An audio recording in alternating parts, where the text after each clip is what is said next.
बानाम्बर सेठी मो पंचायत मेहंदीनगर पंचायत आउ सेठारे मोर मिसेस सरपंच भाव में कार्य करुछंती। मु तांकर प्रतिनिधि भाव में अच्छी गत काली सम 11:30 हम पंचायत रे मीटिंग चली बेले किछि दुर्बृत्त तांकर आगुरु योजनाबद्ध भाव में कार्य करिबा पाई मते आक्रमण करिबा पाई योजना करथिले एवं मीटिंग हबार ठीक आधा घंटा परे मीटिंग हॉल मोर मिसेस विद्युत प्रभा सेठी को मध्य सेठी अभद्र भाषा रे गाली गुलज कले एवं सेठू दौड़ी आसी मु बाहर बसी थिली। 2 जण लोक जे कि सुनुरी परिडा आउ ये कौन से जेना 2 जण जाक आसी मते गोटे लुहा कौन नुहा चेयर रे मते आक्रमण कले एवं आक्रमण करने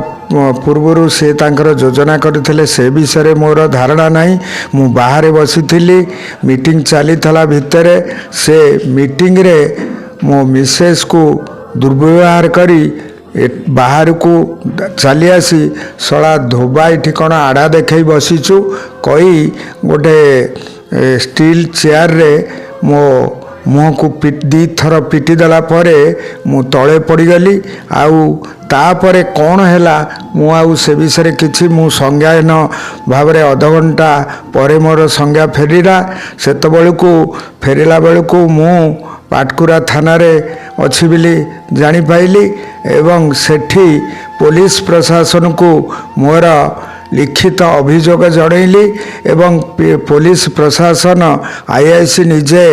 गाड़ी पाखक आसिले एवं मते देखिले एवं मते पूर्ण प्रतिश्रुति देले जे निश्चित भाव में आसामी माने गिरफ हेबे आपण को न्याय निश्चय मिलिबो। मोर मध्य भरोसा अच्छी पुलिस प्रशासन उपरे निश्चय मते न्याय मिलिबो। एसपी महोदय को मो तरफ निवेदन करुछि जे जेहेतु मो मिसेस सरपंच अछंती विद्युत प्रभा सेठी तांको पाई सुरक्षा व्यवस्था करा जाऊ जे आम जीवन प्रति विपद अच्छी जेहेतु आमे दलित वर्गर लोक जानी शुणी आम उपरे अत्याचार करा जाउछि आउ आगामी दिन रे जदि आमको पुलिस प्रोटेक्शन न दिया जाए ताहले आमे एसपी कलेक्टर समस्त को मु अनुरोध करुछि आमको पुलिस प्रोटेक्शन देले आमे पंचायत रे मीटिंग करिवु। जदि पुलिस प्रोटेक्शन जोगे न दिया जाए ताले आमे मीटिंग करि परिबनु। ए कथा मध्य एसपी महोदय को तथा कलेक्टर महोदय को मोर निवेदन आउ से निश्चित भाव में मते सहायता जोगे देवे बोली पंचायतर उन्नति पाई साहाय्य करिवे बोली मु अनुभव करुछि। मोर ए नाक आउ गाले जो प्रकार माड़ होईछि मु विशेष कथा कहि पारुनी सेथिपाई मु ए खूब कम समय भितर अल्प कथा कही सारी देउछि। आउ मोर निवेदन रहउछि एसपी महोदय निश्चित भाव में मते न्याय देबे एवं कलेक्टर मध्य मते न्याय देबे मु एति कही रहउछि। मु विशेष कथा कहि पारुनी देखंतु मोर ए सबु आघात होईछि जहाद्वारा कि मु कथा कहबा संभवपर